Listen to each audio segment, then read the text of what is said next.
Hey everyone, welcome back to my video. কেমন আছো তোমরা সকলে? কালকে তো 25th ডিসেম্বর, তো কালকে তো ক্রিসমাস। আমাদের তো কেক সকলেরই খেতে হবে। তো বাড়িতে তো বানিয়ে একটা কেক খাওয়া যেতেই পারে, না কি বলো? আমি আজ প্রথম একটা অরিও বিস্কিটের কেকের অনেক ভিডিও প্রথমে দেখেছিলাম, বাট আজ আমি নিজে সেটাকে ট্রাই করব যে কেমন হয়, আমি আদতেও পারি কি পারি না।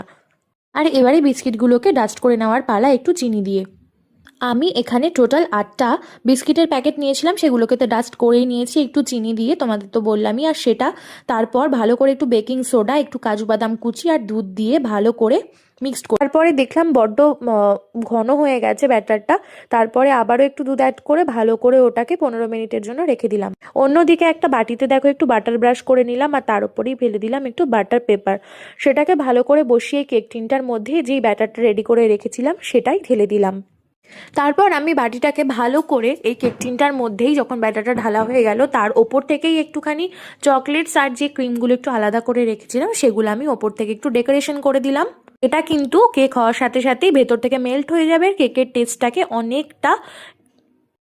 বড্ড বেশি এনহ্যান্স করবে। তারপর দেখো এই যে আমি প্রায় 1 ঘন্টা লো টু মিডিয়াম ফ্লেমে এটাকে বেক করে নিয়েছি। আমি কিন্তু এটা গ্যাসেই রেডি করেছি, স্ট্যান্ড আর লবণের সাহায্যে।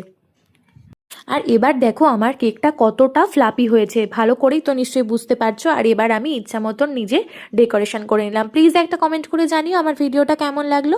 চলো টাটা।